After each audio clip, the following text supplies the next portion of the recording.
वसुदेवसुतं देवं कंसचाणूरमर्दनं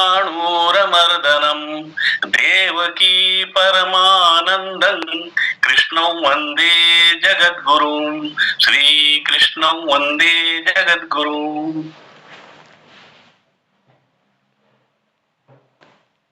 शुरू करें दीदी? जी जी जी भैया आराम कीजिए. ओम श्री परमात्मने नमः.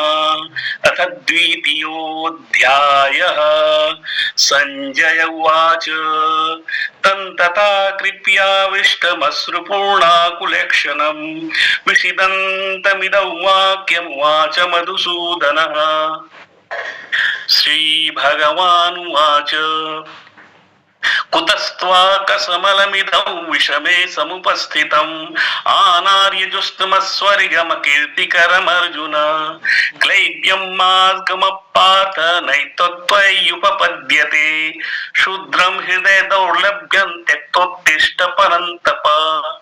अर्जुन उवाच कथं विस्महं संख्ये द्रोणं च मधुसूदन इसु विप्रतियोत्स्यामि पूजरः वरिसूदन. गुरून् हत्वा हि महानुभावान् श्रेयो भोक्तुं भैक्षमपीह लोके हत्वात्कमंस्तु गुरोनिहैव भुञ्जीव भोगान् रुधिरप्रदिग्धान् न चैतद्दिग्ध्वकतरन्नो गरीयो यद्वा जयेम यदि वा नो जयेयुः यानेव हत्वा न जिजीविषामस्ते वसिता प्रमुखे धार्तराष्ट्राः. कार्पण्य दोषोपहत स्वभाव पृच्छामि त्वां धर्म सम्मूढ़ चेताः यच्छ्रेयस्सानिष्टं ब्रूहि तन्मे शिष्यस्तेऽहं साधिमां त्वां प्रपन्नं नहि प्रपश्यामि मम पुनद्यात् यच्चोकमुच्छोक्षणमिन्द्रियाणाम् अवाप्य भूमा वस्पत्न वृद्धं राज्यं सुराणामपि चाधिपत्यम्.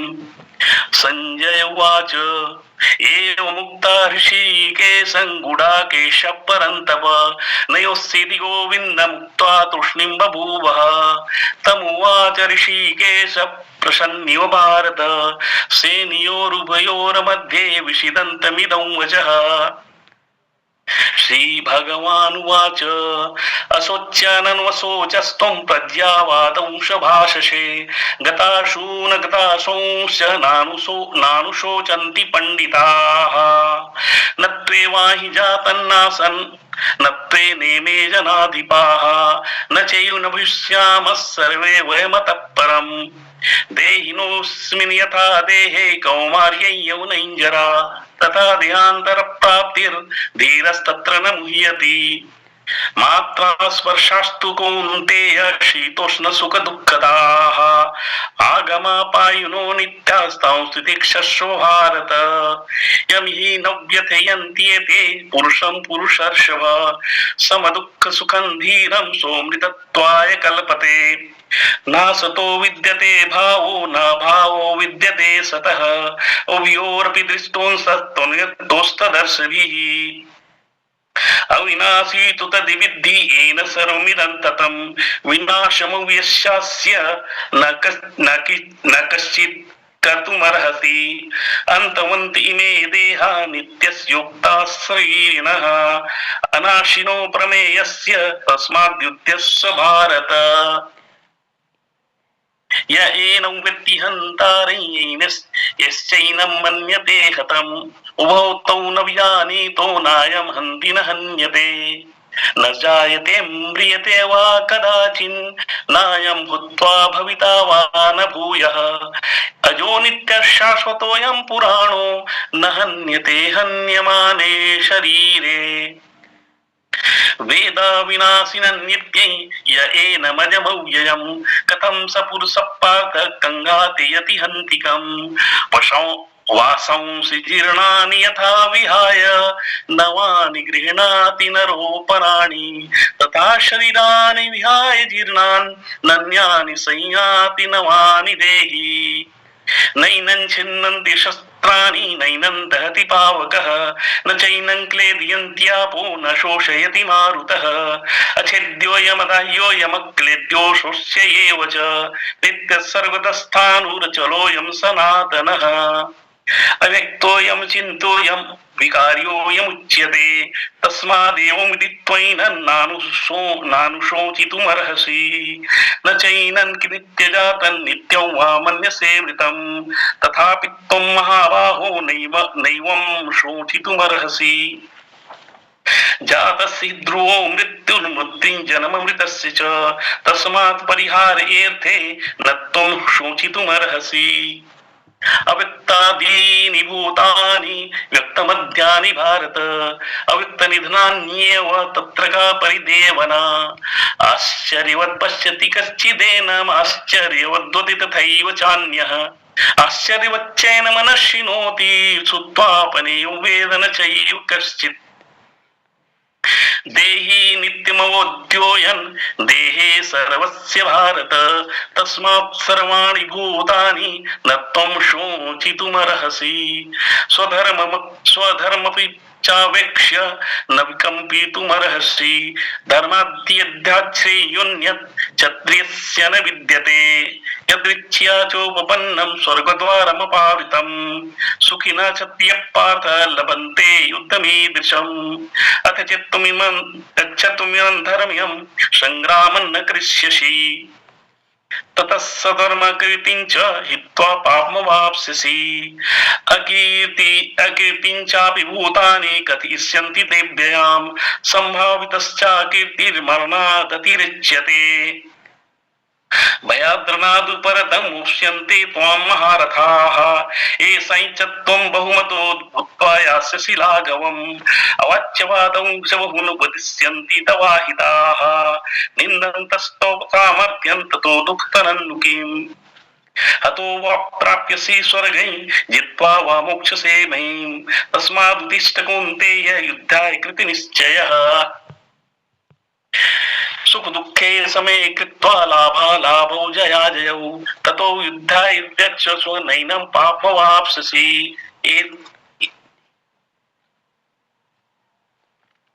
एषा भीता सांख्ये बुद्धिर्योगे त्विमं शृणु बुद्ध्या युक्तो यया पार्थ्य कर्मबन्धं प्रहास्यसि नेहा विक्रमणोषोऽस्ति प्रत्यवायो न विद्यते स्वल्पस्य धर्मस्य त्रायते महतो भयात् व्यवसायात्मिका बुद्धिर्रेकेह कुरु नन्दन बहुशाखाह्यनन्ताश्च बुद्धयो व्यवसायिनाम् यामिमां पुष्पितां वाचं प्रवद्यन्त्य विपश्चितः वेदवादरपात नान्यदस्तीति वादिनः कामात्मानः सर्वपरा जन्म कर्म फलप्रदां क्रिया विशेष बहुलां भोगेश्वरी गतिं प्रति भोगेश्वर प्रसक्तानां दया परिच्छेदसां व्यवसायात्मिका बुद्धि समाधौ न विधीयते त्रैगुण्य विषया वेदा निस्त्रैर्गुण्यो भवार्जुन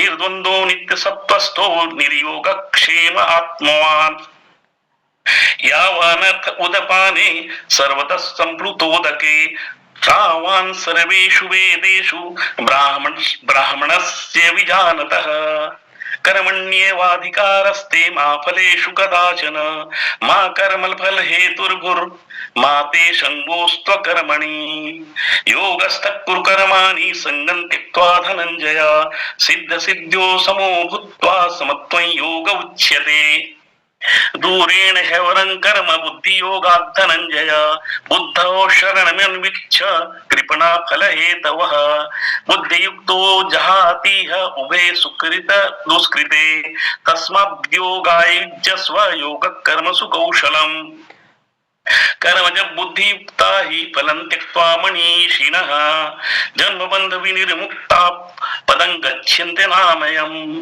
यदा ते मोकलिकं बुद्धिर्व्यतितरिष्यति तदा गन्तांसि निर्वेदं श्रोतव्यस्य श्रुतस्य च श्रुति विप्रतिपन्ना ते यदा स्थास्यति निश्चला समाधावचला बुद्धिः तदा योगमवाप्स्यसि अर्जुन उवाच स्थित प्रज्ञस्य का भाषा समाधिस्थस्य केशव स्थितिरिक् किं प्रभाषेत किमासीत व्रजेत किम्। श्रीभगवानुवाच प्रजहाति यदा कामान् सर्वान् पार्थमनोगतान् आत्मनैवात्मना तुष्टस्थितप्रज्ञस्य दोच्यते। दुःखे सुनुदिग्नमनः सुखेषु विगतस्प्रियः वितरागभयक्रोधः स्थितधीर्मुनिरुच्यते। यः सर्वत्रानभिसन्नेहः तत्तत्प्राप्य शुभाशुभम् नाभिनन्दति न द्वेष्टि तस्य प्रज्ञा प्रतिष्ठिता। यदा संहर्ते चायं कुर्मो गानेम सर्वशः इन्द्रियाणीन्द्रियार्थेभ्यस्तस्य प्रज्ञा प्रतिष्ठिता। विषया विनिवर्तन्ते निराहारस्य देहिनः रसवर्जं रसोप्यस्य परं दृष्ट्वा निवर्तते। यततो ह्यपि कौन्तेय पुरुषस्योपस्थितः इन्द्रियाणि प्रमाथीनि हरन्ति प्रसभं मनः तानि सर्वाणि संयम्य युक्त आसीत मत्परः पश्येहि यस्येन्द्रियाणि यस्य प्रज्ञा प्रतिष्ठिता ध्यायतो विषयानपुंसः संगास्तेषु उपजायते संगात संजायते काम कामात् क्रोधो विजायते क्रोधात् भवति सम्मोहः सम्मोहात् मृतिविभ्रमः मृतिभ्रंशात् बुद्धिनाशो बुद्धिनाशात् प्रणश्यति। रागद्वेषयुक्तैस्तु विषयानिन्द्रियैश्चरन् आत्मवशैर्विधेयात्मा प्रसादमधिगच्छति प्रसादे सर्वदुःखानां हानिरस्योपजायते प्रसन्नचेतसो ह्याशु बुद्धिः पर्यवतिष्ठते। नास्ति बुद्धिर्युक्तस्य न चायुक्तस्य भावना न च भावयतः शान्तिरशान्तस्य कुतः सुखम्। इन्द्रियाणां हि चरतः यन्मनोनुविधीयते तदस्य हति प्रज्ञां वायुर्नाम्यवाम्भसि तस्माद्यस्य महाबाहो निगृहीतानि सर्वशः इन्द्रियाणीन्द्रियार्थेभ्यस्तस्य प्रज्ञा प्रतिष्ठिता। या निशा सर्वभूतानां तस्यै जागर्ति संयमी यस्य जागृति भूतानि सा निशा पश्यतो मुनेः। आपूर्यमाणमचल प्रतिष्ठं समुद्रमाप प्रविशन्ति यद्वत् कामयं प्रविशन्ति सर्वे स शान्तिमाप्नोति न कामकामी। विहाय कामन्यः सर्वान् पुमांश्चरति निःस्पृहः निर्ममो निरहङ्कारः स शान्तिमधिगच्छति। एषा ब्राह्मी स्थितिः पार्थ नैनां प्राप्य विमुह्यति स्थित्वास्यामन्तकालेऽपि ब्रह्म निर्वाणमृच्छति। ओम तत्सदिति श्रीमद्भगवद्गीतासु उपनिषत्सु ब्रह्मविद्यायां योगशास्त्रे श्रीकृष्णार्जुन संवादे सांख्ययोगो नाम द्वितीयोऽध्यायः। ओम श्री कृष्णार्पणमस्तु। जय श्री कृष्ण। बहुत बढ़िया भैया, बहुत अच्छा पढ़ा आपने जी। बहुत सुंदर भैया, बहुत सुंदर आपने आज पारायण किया सांख्य योग का। तो भैया इस अध्याय के बारे में आप किसी एक श्लोक के बारे में भी कुछ कहना चाहेंगे?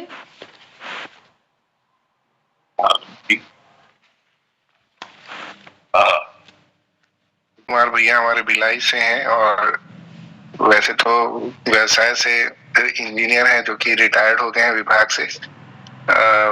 इरिगेशन डिपार्टमेंट, वर्तमान में हम लोग वाटर रिसोर्स डिपार्टमेंट कहते हैं, वहां से सेवानिवृत्त हुए हैं। तो आनंद का विषय है कि जगत कुमार भैया हमारे मध्य में अपना नोट्स लेकर के आए। तो भैया आपसे निवेदन है अपने जो चयनित बिंदु है उसके अमृत से हम लोगों का भी, आज पूर्णिमा का विशेष अवसर है, हम लोगों को भी अमृत पान करवाएं। जगत भैया अनम्यूट होइए।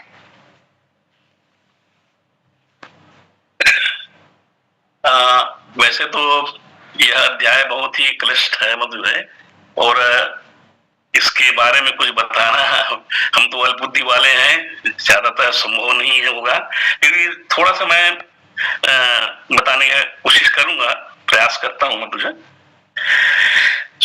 कुछ नोट्स मैंने बनाया था। मैं तुझे सांख्य योग के द्वारा भगवान ने अर्जुन को पुरुष और प्रकृति और उसमें मौजूद तत्व के बारे में बताया गया है। सांख्य योग के द्वारा अविनाशी आत्मा और अस्थायी नश्वर शरीर के भेद को भी समझाया गया है। कुछ सारांश में श्लोक क्रमांक 16 में ना सतो विद्यते भाव ना भाव विद्यते सतः उभयोर विदुष्टोम दस तन्योस्तस दर्शनी। असत का सत्ता नहीं है और सत का अभाव नहीं है। तत्वदर्शियों का यह अनुभव है किसी भी काल में या स्थान में जो न बदले वह सत्य है। आत्म तत्व विनाशी है जो सत है और शरीर में निरंतर परिवर्तन होता है, अतः वह असत है। आत्मा के अनर्थ के बारे में श्लोक क्रमांक 22 और 23 में कहा गया, वसांसि जीर्णानि यथा विहाय नवानि गृह्णाति नरो पराणि तथा शरीरानि विहाय जिन्ना नैनन सन्याति देहि और नैनन छन्दति शस्त्राणि नैनन दहति पावकः न चैनन क्लेदयन्त्यापो न शोष्यति मारुतः। इस श्लोक के द्वारा यह बताया गया है कि आत्मा अमर है, अविनाशी है, उनकी मृत्यु नहीं होती है, यह केवल शरीर बदलती है। जैसे मनुष्य पुराने कपड़े छोड़कर नए कपड़े बदलता है, इसी प्रकार आत्मा भी नए कपड़े इसी प्रकार पुराने कपड़े छोड़कर नए कपड़े बदलता है। इसी प्रकार आत्मा को कोई काट नहीं सकता, अग्नि से जला नहीं सकती, जल से गीला नहीं कर सकता और वायु सुखा नहीं सकती। इसी प्रकार शरीर की नश्वरता के बारे में श्लोक क्रमांक 27 में कहा गया है, जातस्य ही ध्रुव मृत्यु जन्मतस्य च तस्मात् परिहारे न त्वं शोचितुम् अर्हसि। शरीर को नश्वर या परिवर्तनशील माना गया है। जो जन्म लेता है उसकी मृत्यु निश्चित है और जिसकी मृत्यु होती है उसका जन्म निश्चित है। और यह इस चक्र में शरीर गुजरता रहता है, आत्मा गुजरता रहता है। अब इसमें प्रतिकूलता में भी सम होना बताया गया है। भगवान ने श्लोक क्रमांक 38 में कहते हैं, सुख दुखे समय कृत्वा लाभा लाभो जया जयऊ ततो युद्धाय युज्यस्व नैवं पाप मोहाप्स्यसि। सामान्यतः हम लोग जो है प्रतिकूल अवसर आने से निराश हो जाते हैं, अपना विहित कार्य भूल जाते हैं। भगवान कहते हैं कि सुख दुख लाभ हानि जय पराजय अनुकूल प्रतिकूल परिस्थितियों में भी समभाव होकर अपना कार्य निरंतर करते रहना चाहिए। इसी प्रकार फल की आसक्ति से भी मुक्ति के बारे में कहा गया है। श्लोक क्रमांक 47 में कर्मण्येवाधिकारस्ते मा फलेषु कदाचन मा कर्म फल हेतुर्भुर् माते संगोस्त्व कर्मणि। भगवान ने हमें कर्म करने की योग्यता दी है। हम सब अपनी शक्ति के अनुसार कर्म कर सकते हैं। कर्म में क्या फल मिलेगा इसकी योग्यता हमारे पास नहीं है। इसलिए मनुष्य को फल की चिंता किए बिना अपना कर्तव्य करते रहना चाहिए। इसी प्रकार प्रतिकूलता में भी संभाव होना भगवान ने 38वां श्लोक में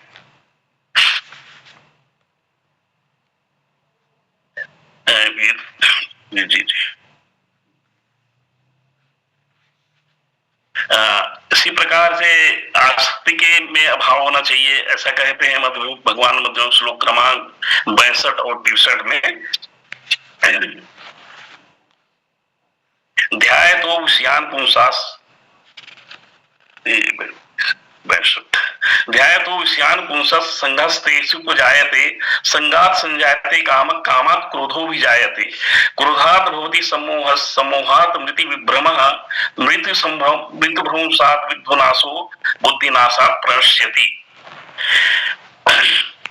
प्राणी मात्र हर पल अपनी विषयों के चिंतन में रहता है और विषयों के चिंतन से आसक्ति होती है। आसक्ति से कामना पैदा होता है। कामना के पूर्ण नहीं होने पर क्रोध पैदा होता है। क्रोध होने पर मूढ़ भाव या अज्ञान होने से अज्ञान हो जाता है। अज्ञान से स्मृति नष्ट हो जाती है। स्मृति नष्ट होने से बुद्धि का नाश हो जाता है। बुद्धि का नाश होने से मनुष्य पागलों की भांति व्यवहार करने लगता है। इसी प्रकार श्रेयस और प्रेयस, यह श्रेयस कल्याणकारी है और प्रेयस प्रिय लगने वाली है। हमें मतलब जो हमेशा अपनी कल्याणकारी बातों पे विचार करना चाहिए। व्यक्ति को मानव जाति के कल्याण के लिए कर्म करने की भी प्रेरणा मिलती है। बस इतना ही कहते, इतना ही बस मेरे समझ में आया। और और सभी को मतलब जो है जय श्री कृष्ण। बहुत सुंदर भैया। बहुत सुंदर भैया, आपने तो अच्छे से, बहुत अच्छे से सांख्य योग का विवेचन किया। दीदी मतलब जो है बहुत सुंदर लगा आपके वाणी से सुन के, बहुत अच्छा लगा। तो और कोई साधक है जो दूसरे अध्याय के बारे में बोलना चाहेंगे? भैया आप कुछ कहना चाहेंगे गीत भैया आज के अध्याय के बारे में? भैया भैया पेशे से चूंकि इंजीनियर है तो इसलिए इंजीनियर जो नोट्स बनाते हैं ना बड़े ही सुंदर, और वो जो चुनी हुई बातें हैं, जैसे बगला चुनता है वैसे ही बहुत अच्छे शब्द चुने, अच्छे अच्छे श्लोक चुने। और सबसे अच्छी बात कि भैया ने अनुभव के आधार पे उन शब्दों का चयन करके जो बातें कही वह वास्तव में बहुत ही अच्छा विषय भैया ने रखा। भैया ने जिस प्रकार से विषय रखा तो मुझे तो उतना दूसरा अध्याय वास्तव में बहुत गहन है, और इसमें जितनी चर्चा की जाए उतनी कम है, क्योंकि दूसरा अध्याय और 18वां अध्याय, ये दोनों अध्याय में लगभग पूरी गीता समाई हुई है। मैंने बहुत पहले शायद इसी मंच पे हमारे इस पे कहा था कि आरंभ हुआ था पहला अध्याय से। पहले अध्याय में अर्जुन ने अपने मन की व्यथा भगवान के समक्ष में रख दी, और भगवान उसको प्रेम पूर्वक सुनते रहे। अब सुनने के पश्चात जब अर्जुन ने शरणागति प्राप्त की, और हम लोग सभी सुनते हैं दूसरे अध्याय का विवेचन, तो हर जो विवेचन करता है वो दूसरे अध्याय के 7वें श्लोक को जरूर बताता है, जिसमें अर्जुन शरणागति लेकर के कहते हैं कि शिष्यस्ते हम स्वाधिमाम ताम प्रपन्नम। अभी कुछ दिन पहले सुशील भैया ने भी 18वें अध्याय की जब चर्चा की थी, तो 18वें अध्याय में एक जो 65वां श्लोक था, शायद 65वां ही था, जिसमें सर्वधर्मान परित्याज्य मामेकम शरणम व्रज। तो देखा जाए तो आरंभ कहाँ से हुआ? दूसरे अध्याय का 7वां श्लोक। यहाँ पे भी हम अर्जुन जो है शरणागति ले रहे हैं, और शरणागति बाद में भी भगवान बोल रहे हैं कि तुम शरण आ गए ना, अब सब कुछ चिंता भूल जाओ, सब सारी बातें छोड़ दो। अब यहाँ पे ये आशु भैया को एक जो हमारा जो चल रहा है गीता मैत्री मिलन, तो एक गीता मैत्री मिलन में, शायद अकोला का गीता मैत्री मिलन था, वहां पे किसी ने पूछा कि आपको यदि गीता को एक शब्द में या फिर एक लाइन में पूरी गीता का सार कहना हो तो आप क्या कहेंगे? तो आशु भैया ने कहा था कि एक लाइन तो बहुत ज्यादा है, मैं एक शब्द में गीता का सार कह देता हूँ। तो भैया ने वो एक शब्द क्या कहा था, आप लोगों को अगर पता है तो ठीक है, नहीं तो फिर मैं बता देता हूँ कि भैया ने कहा था कि शरणागति, ईश्वर की शरणागति एक शब्द में गीता का सार है, और गीता यही कहती। किंतु वास्तव में उस शरणागति को हम समझते हैं क्या? उस पूर्ण शरणागति को प्राप्त होते हैं क्या? क्या हम जानते हैं कि वो शरणागति क्या है? यह बहुत गंभीर विषय है, और जैसा कि मैं पहले भी इस मंच के माध्यम से आप लोगों को प्रेरित करता हूँ कि थोड़ा सा चिंतन करें, थोड़ा सा मनन करें कि ये है क्या। तो शरण के विषय में थोड़ा मनन करें, शरण है क्या वास्तविकता में। तो बहुत सारे सूत्र हमारे हाथ लगने वाले हैं। अब अगर शरणागति का अगर हम लोग यहाँ पे ध्यान दें, तो अर्जुन जो गीता के आधार पे देखें तो अर्जुन पहले अध्याय में क्या करता रहा? पहले अध्याय में अपने गुणों का, अपने बल का, अपने ज्ञान का बखान करता रहा। ऐसा होगा, वैसा होगा, ऐसा हो जाएगा तो वैसा हो जाएगा, वैसा होगा तो ऐसा होगा। और अंत में क्या हुआ कि उसने सारी बातें त्याग दी, उसके हाथ कांपने लगे, आंख से आंसू बहने लगे, और उसको कोई मार्ग नहीं दिखा, ना ही अपने बल की शक्ति पे उसे विश्वास रहा। तो उसने अपना बल, गांडीव, जो जिसके कारण वो जाने जानते हैं, जो अंतिम गीता का श्लोक है, अंतिम श्लोक जिसमें हम कहते हैं पार्थो धनुर्धरा, तो उस धनुष को भी उन्होंने धर दिया। तो शरणागति का भाव वही है कि जो आशु भैया कहते अनन्यता का भाव, अन्य कोई नहीं, अनन्य, केवल तुम और केवल तुम। अब उसमें भी शरणागति जब मैंने ली, तो शरणागति लेने के पश्चात मैं क्या सोच रहा हूँ कि मुझे सुख मिल जाए, कि मुझे भोग मिल जाए, कि मुझे पदार्थ मिल जाए, कि मुझे यश मिल जाए, क्या कि मुझे कीर्ति मिल जाए, तो फिर वो मेरी शरणागति अधूरी हो गई। इसी जैसा 7वें अध्याय में जो भगवान ने कहा 4 प्रकार के भक्त बताए, तो चारों प्रकार के भक्तों में से अगर कोई सा भी एक भाव लेकर के मैं किसी अपने एक कार्य को पूर्ण करने के लिए या फिर कोई कष्ट को दूर करने के लिए ईश्वर के शरण में जाता हूँ, तो वो अधूरी शरणागति हुई। तो वास्तव लेकिन उसको भी स्वीकार कर रहे हैं भगवान, क्योंकि माँ तो बच्चे कितने भी हों, चार प्रकार के माँ के बच्चे होंगे, लेकिन सभी बच्चों को तो समान स्नेह करती है। उसी प्रकार से भगवान भी सभी को स्नेह करते हैं। लेकिन जो 12वें अध्याय में भगवान बार बार कह रहे हैं कि वह मेरा प्रिय है, वह भक्त मुझको प्रिय है, तो वो कौन प्रिय है? जो संपूर्ण शरणागति लेता है, किसी भी भाव के बिना, किसी भी अपेक्षा के बिना, किसी भी लालसा के बिना, संपूर्ण शरणागति, अपने सब कुछ समझ, जितना भी अहम है सारा कुछ त्याग करके जो उस भाव से आता है, वह उस शरणागति को प्राप्त करता है। और उसी शरणागति के लिए भगवान जो है बाद में कह रहे हैं कि सर्वधर्मान परित्यज्य मामेकम शरणं व्रज। तो ये एक भाव तो ये है इस अध्याय में जो मुझे अत्यंत प्रिय है, और मैं जितना जितना इसके बारे में विचार करता हूँ उतना उतना इसके गहराई में चला जाता हूँ। मुझे लगता है कि आप लोग भी इसका चिंतन करें तो आप लोगों को भी बहुत सारे मोती इस सूत्र में मिलेंगे। तो बात ये हुई थी कि आरंभ में जब अर्जुन ने अपने मन की बात रखी, तो भगवान ने सारी बातों का समाधान देते हुए संक्षेप में, जैसा क्रैश कोर्स होता है कभी IIT या इसके लिए JEE वगैरह के लिए, तो क्रैश कोर्स में क्या होता है, 1 महीने में सारे पूरा साल भर का कोर्स बता देते हैं।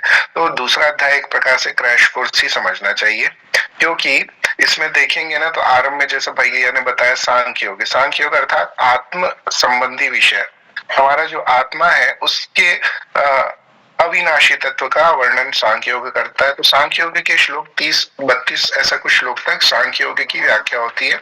उसके बाद कर्म योग की व्याख्या आ जाती है, जिसमें 47वां श्लोक जो है, जिसको हम लोग बहुत ज्यादा उद्धृत करते हैं, महाभारत सीरियल के कारण हम सभी को बचपन में भी याद हो गया था। तो वो पूरा जो क्रम है वह लगभग आ जाता है किसमें, कर्म योग में। उसके पश्चात जो बातें आती हैं वह ज्ञान योग के संदर्भ में बातें आती हैं। ज्ञान योग अर्थात तत्व से विश्लेषण करना, सब चीजों को वैज्ञानिक दृष्टि से देखना, या एक एक परत दर परत, जैसे प्याज की परतें होती है ना, एक एक चीज को खोल करके अलग अलग करके देखना, तो वह ज्ञान योग के परिभाषा में आ जाती है बात। और जो बात का हम लोग यहाँ पे एक श्लोक है जिसमें हम सब पढ़ते हैं कि सारी समस्याओं का जड़ क्या है। तो सारी समस्याओं का जड़ तो कामना है, जिसे इसी अध्याय में बताएगा। और उसको भी अगर हम चिंतन करें, काम एश क्रोध एश रजोगुण समुद्भव, तीसरे अध्याय में भी यह बात भगवान ने कही है कि कामना ही सारी बातों की जड़ है, जो कि रजोगुण प्रवृत्ति के कारण उत्पन्न होती है। तो वह बात भी यहाँ पे इसी अध्याय में बात में बता दी भगवान ने, मतलब लगभग वही क्रैश कोर्स जैसा सब कुछ इसमें बता दिया। और अंत में जो अंतिम श्लोक है कि जो जिस श्लोकों को हम लोग हर अध्याय में लगभग उन्हीं बातों की पे चर्चा करते हैं कि विहाय कामान्य सर्वान पुमाः शरति निष्प्रियः निर्ममो निरंकारस्त शांति मधिगच्छति। और इसी शांति को प्राप्त करते हैं अर्जुन 18वें अध्याय में। वो कहते हैं कि मुझे जो है प्रसादे सर्व दुखानाम हानि रस्योपजायते, तो वही शांति फिर अंत में प्राप्त हो जाती है अर्जुन को। तो इसमें जो बात कही है कि जो पुरुष संपूर्ण कामनाओं को त्याग कर ममता रहित, अहंकार रहित और स्पृहा रहित हुआ विचरता है, वही शांति को प्राप्त होता है। अर्थात वह शांति को वही शांति को प्राप्त होता है। और फिर कहते हैं, हे अर्जुन, यह ब्रह्म को प्राप्त हुए पुरुष की स्थिति है। उसको प्राप्त होकर योगी कभी मोहित नहीं होता और अंत काल में भी इसी ब्राह्मी स्थिति में स्थित होकर ब्रह्मानंद को प्राप्त हो जाता है। तो यहाँ पे 2 समस्याएं हो रही हैं अर्जुन के साथ में। एक तो मोह के कारण वह भ्रमित भी हो रहे हैं, और उनको एक और चीज की बड़ी चिंता है कि मेरा अंत कैसा होगा, मेरा आने वाला समय कैसा होगा, मुझे ब्रह्मानंद मतलब मैं इस जो मोह की स्थिति है, ये अनिर्णय की स्थिति है, अनिश्चय की स्थिति है, मैं इसमें हमेशा नहीं रहना चाहता। हम लोगों को भी लगता है ना, जब हमारे जीवन में समस्या आती है तो हम लोग सोचते हैं कि ये कष्ट कब जाएगा, ये दुख कब जाएगा। कोई हॉस्पिटल में भी अगर एडमिट हो जाता है तो 2 दिन, ये 2 दिन कैसे कटेंगे, कांटे नहीं कटते। तो वही बात अर्जुन भी कह रहे हैं कि ये कब कटेगा और मुझे वो स्थिति कब मिलेगी जिसमें मैं ब्रह्मानंद को प्राप्त होकर के स्थित रहूंगा, और ऐसा स्थित रहूंगा कि वह मुझसे खोए ना, वो आनंद कभी खोए ना। तो 2 बातें हैं और वो हमारे जीवन में भी है। हम पहली बात यह है कि हम मोह को काटना चाहते हैं, हमारे कष्टों को, जो वर्तमान में समस्या है हमारे जीवन में, उसको दूर करना चाहते हैं। और दूसरी जो बात है वह है आनंद की प्राप्ति करना चाहते हैं, सुख की प्राप्ति करना चाहते हैं। तो ये 2 बातें भगवान ने इसी अध्याय के अंतिम श्लोकों में बता दी। और तो पूरा तरीके से क्रैश कोर्स हो गया। अब उसके बाद में अर्जुन तो समझ जाते हैं और अर्जुन काम में भी लग जाते हैं, लेकिन हम जैसे जो आधे अधूरे लोग हैं उनके लिए फिर भगवान आगे से तीसरे अध्याय से और इन शब्दों का, इन और विषयों का विस्तार करेंगे। तो ऐसी बात है जी। दीदी आगे बढ़ते हैं। बहुत सुंदर भैया, बहुत ही सुंदर आपने विवेचन किया, और भैया जगत भैया ने भी इतना सुंदर विवेचन किया, बहुत अच्छा लगा आज सुन के। आगे हम कार्यक्रम को बढ़ाते हैं। कृति दीदी, कहानी थी ना हमारी कि कलह का और उद्धार होता है, और बाकी त्वरा ब्राह्मण की पत्नी ने उनको, सब देवताओं को वो श्राप देती है, नदियां बन जाती हैं। तो उसका छोटा सा जो सार है वो बता देती हूँ। आगे क्योंकि टाइम हो चुका है तो हम बाकी कल चर्चा करेंगे। तो भगवान श्री कृष्ण सत्यभामा से बोलते हैं कि नारद जी की ये सब बातें सुनकर ना राजा पृथु बहुत आश्चर्यचकित होता है, और वो नारद जी को पूजा करता है और दान दक्षिण देकर उनको विदा करता है। तो इसलिए भगवान कहते हैं कि मुझे माघ, कार्तिक और एकादशी तीनों व्रत अधिक महत्वपूर्ण है। वनस्पतियों में तुलसी, महीनों में कार्तिक, तिथियों में एकादशी, क्षेत्र में प्रयाग। और जो मनुष्य इंद्र पर विजय प्राप्त करते हैं, इनका सेवन करते हैं, वो यज्ञ करने वाले मनुष्य भी अधिक प्रिय है। भगवान के ऐसे वचन सुन के सत्यभामा प्रसन्न होती है, बोलती है कि आपने बहुत अद्भुत बात बताई कि दूसरे के पुण्य का फल अगर मिल जाता है तो मनुष्य की मुक्ति हो जाती है। श्री कृष्ण बोलते हैं कि जिस क्रम द्वारा बिना दिया हुआ पुण्य और पाप मिलता है उसे ध्यान पूर्वक सुनना। सतयुग में देश, ग्राम और कुलों को दिया हुआ पुण्य और पाप मिलता था, किंतु कलयुग में केवल कर्ता को ही पाप और पुण्य का फल भोगना पड़ता है। पढ़ाना, यज्ञ करना, एक साथ भोजन करना, पाप पुण्य का आधा आधा फल मिलता है। एक आसन पर बैठने और सवारी पर चढ़ने से, श्वास के आने जाने से पुण्य और पाप का चौथा भाग जीव मात्र को मिलता है। छूने से, भोजन करने से, दूसरे की स्तुति करने से पुण्य और पाप का छठवां भाग मिलता है। दूसरे की निंदा, चुगली और धिक्कार करने से उसका सातवां भाग मिलता है। पुण्य करने वाले मनुष्य की जो सेवा करता है वह सेवा को भाग लेता है और अपना पुण्य उसको देता है। जो मनुष्य धर्म के कार्य के लिए दूसरों से धन मांगता है वह पुण्य का भागी होता है। ठीक उसी प्रकार जिस प्रकार दान करने वाला पुण्य का भागी होता है, जो मनुष्य धर्म का उपदेश करता है, उसका सुनने वाले से याचना करता है, वो अपने पुण्य का छठवां भाग उसको दे देता है। और जो मनुष्य दूसरों का धन चुराता है और उससे धर्म करता है, वो चोरी का फल भोगता है और जल्दी ही निर्धन भी हो जाता है। और जो जिसका धन चुराता है वो पुण्य का भागी होता है। बिना ऋण उतारे जो मनुष्य मृत्यु को जाता है तो उनको ऋण वाला सज्जन पुरुष पुण्य का भागी होता है। इसी प्रकार शिक्षा देना, सलाह देना, सामग्री को जुटाना, प्रेरणा देता, ये पाप और पुण्य के छठे भाग होते हैं। मतलब इसमें बहुत से प्रकार ऐसे दिए हुए रहते हैं। पुण्यात्मा पराये लोगों को दान करता है, वह उनके पुण्य का छठा भाग पाता है। जीविका देने वाला मनुष्य जीविका ग्रहण करने वाले मनुष्य के पुण्य का छठवां भाग प्राप्त करता है। और ऐसे ये कुछ नियम है ना जो कृष्ण भगवान बताते हैं, पर ये कलयुग में लागू नहीं होते ना, इस चीज का ध्यान रखिएगा आप लोग। ये कलयुग में लागू नहीं होते हैं। कलयुग में तो एक बात कर्ता को ही अपने पाप और पुण्य भोगने पड़ते हैं। इस संबंध में बहुत पुराना इतिहास है जो पवित्र भी है और बुद्धि प्रदान करने वाला है। पर आज हो चुका है समय, इसलिए ये कल बताऊंगी कि उज्जैन में कौन ब्राह्मण था और वो कैसा था, तो इसके बारे में हम कल जानेंगे। तो आज के लिए इतना ही है, बल्कि कोई पूर्णिमा का भजन सुना दे तो ज्यादा अच्छा है। बहुत सुंदर दीदी, बहुत सुंदर। आप बाकी कोई साधक है? हाँ, एक बार नारद जी ना घूमते घामते बैकुंठ लोक पहुंचे भगवान श्री विष्णु जी के पास। और विष्णु जी से बोले, उस दिन क्या था, वैकुंठ चतुर्दशी। ये वैकुंठ चतुर्दशी होती है कार्तिक शुक्ल पक्ष चतुर्दशी को व्रत मनाया जाता है। इस तिथि को वैकुंठवासी भगवान विष्णु की विधि व्रत पूजा करके स्नान आचमन करा के बाल रूप को भोग लगाया जाता है और उसके बाद आरती की जाती है। इसकी कथा है कि एक बार नारद जी मृत्यु लोक घूमकर वैकुंठ पहुंचे भगवान विष्णु के पास और भगवान विष्णु ने उनको बिठाया और आने का कारण पूछा। तो नारद जी बोले, भगवान वैसे तो अपना नाम आपने कृपा निधान रख लिया है, परंतु इसमें तो केवल आपके प्रिय भक्त ही तर पाते हैं, सामान्य नर नारी नहीं। इसलिए आप कृपा करके कोई ऐसा सुलभ मार्ग बताएं जिससे लोक के निम्न स्तरीय भक्त भी, मतलब जो निम्न स्तरीय मतलब जो आपकी कथा नहीं कर पाते हैं, कम पढ़े लिखे हैं, अपने काम में लगे रहते हैं, वो उनका भी जो मतलब मुक्ति पा सके वो भी।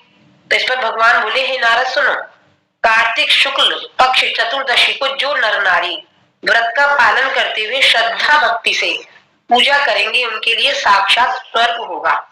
उसके बाद जय विजय को बुलाकर कार्तिक चतुर्दशी के दिन स्वर्ग द्वार खुला रहने का आदेश दिया। और भगवान ने यह भी बताया कि इस दिन जो मनुष्य किंचित मात्र भी मेरा नाम लेकर पूजन करेगा उसे वैकुंठ धाम प्राप्त होगा। जय श्री जय श्री जय श्री कृष्ण। बहुत सुंदर दीदी, बहुत सुंदर आपने कहानी करते हैं और समापन की ओर। और कल आप लोग भजन लेके आइएगा, कल हमारा तीसरा अध्याय का है, तो कल भी हमारा ऐसे ही चलेगा। तो जगत भैया आप समापन प्रार्थना ले लीजिए भैया। योगेशं सच्चिदानन्दं वासुदेवं व्रजप्रियं धर्मसंस्थापकं वीरं कृष्णं वन्दे जगद्गुरुं श्रीकृष्णं वन्दे जगद्गुरुं। जय श्री कृष्ण। जय श्री कृष्ण सभी को कर रही है जो। जी जी। अरे हाँ, बहुत अच्छा कार्य कर रही है भाई, सभी को ऐसा कार्य करना है। देखिए, एक अकेले से तो नहीं होती है बात, जब मिल करके हम लोग करते हैं कोई कार्य तो छोटा कार्य भी बहुत बड़ा हो जाता है। तो जो वानर सेना बनी है वैसे ही हमको भी अपने आसपास में छोटी सी वानर सेना बना लेनी है। तो जरूरी नहीं कि उसमें हनुमान जी जैसे या नल नील या सुग्री या कोई जामवंती आ जाए। आप में ही सारे गुण है, आप ही हनुमान है, आप ही जामन है। बस एक छोटा सा अपने साथ में गिलहरी रख लिया और बस हृदय में राम जी का नाम हो और राम जी का काज का भाव हो, तो बहुत सारा जो विपत्तियां हैं अपने आप दूर हो जाती हैं और अपने आप मार्ग दिखाई पड़ जाता है। तो लक्ष्य जरूर हम लोगों को निर्धारित करना चाहिए जीवन में, अन्यथा लक्ष्य विहीन होकर के हम लोग कहीं पे भी कुछ देख नहीं पाते, नहीं कर पाते। तो अभी तो हम लोगों को 40 वर्ष पूर्ण हुए हैं, तो उसका 40 वर्ष पूर्ति का हमको बहुत अच्छा लक्ष्य मिला है और उसमें भी स्वामी जी पधार रहे हैं, तो स्वामी जी के लिए भी हमको कार्य करना है। तो वर्तमान में एक छोटा सा लेख पे मैं कार्य कर रहा था, देखता हूँ वो पूर्ण हो जाएगा तो मैं भेजता हूँ। मतलब सारांश में कह देना चाहूंगा कि अलग अलग स्थानों पे अलग अलग हमारे जो है निजी कर्तव्य होते हैं, जिसमें सबसे पहला कर्तव्य हमारा एकदम व्यक्तिगत कर्तव्य हो जाता है, वह होता है हमारे शरीर के प्रति। शरीर हमारे लिए साधन है और शरीर के माध्यम से सारे कार्य होने वाले हैं। तो पहला हमारा कर्तव्य है शरीर को स्वस्थ रखना, शरीर को स्वच्छ रखना, शरीर को पुष्ट रखना, ताकि हम उससे कोई साधन में उपयोग में ला पाए, कार्य कर पाए, सेवा कर पाए। सेवा लेना नहीं हमको शरीर से।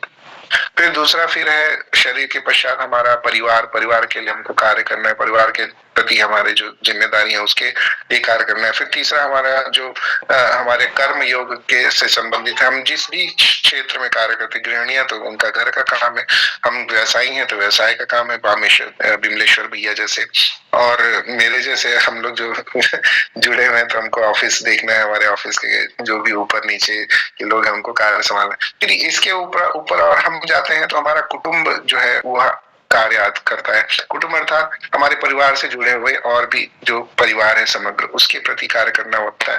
कुटुंब हो गया या फिर हमारा गांव हो गया या फिर हमारा मोहल्ला हो गया, तो उसके प्रति हमारी कुछ जिम्मेदारियां बनती है।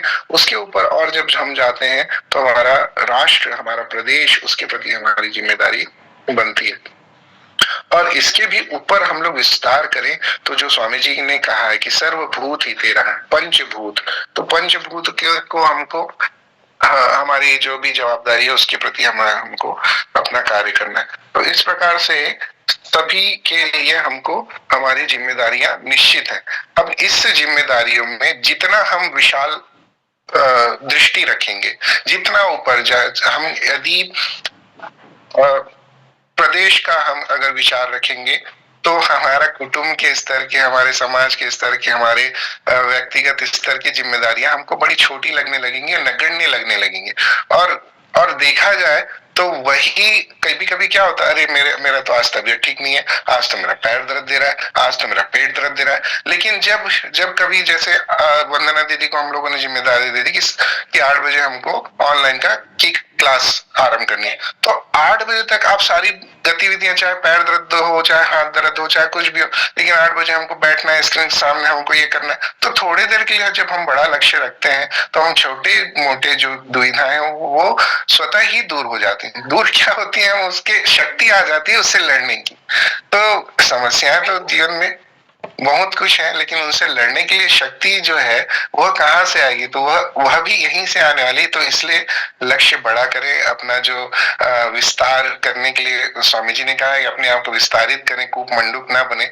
तो हम लोग भी अपना विस्तार करें, समग्रता से देखें, सृष्टि की ओर ध्यान दें, तो सारे छोटे छोटे लक्ष्य भी स्वतः ही हमको होते चले जाएंगे। सभी लक्ष्य हमको प्राप्त होते चले जाएंगे, हम लक्ष्य को प्राप्त करते चले जाएंगे। तो यही भाव आप सभी को रखना है कि ऐसे ही हमारा जो कार्य रायपुर में चल रहा है, अपने को नहीं देख रहे हैं, अपने घर को नहीं देख रहे हैं, अपनी व्यक्तिगत जिम्मेदारियों को भी छोड़ दिया नहीं, गीता परिवार प्रथम, गीता की सेवा प्रथम, ऐसा भाव लेकर के जो कार्य कर रहे हैं, बहुत वास्तव में बहुत अच्छा कार्य है। हम सबको भी ऐसा ही विचार करना चाहिए और बड़े दृष्टिकोण से यह कार्य करना चाहिए। जय श्री कृष्ण। जय श्री कृष्ण। चलिए मीटिंग बहुत अच्छा वहाँ कार्य चल रहा है, देख के बहुत रायपुर वाला। तो ठीक है भैया, आप मीटिंग एंड कर दीजिए। जी जी जी, जय जय श्री कृष्णा। जय श्री कृष्ण।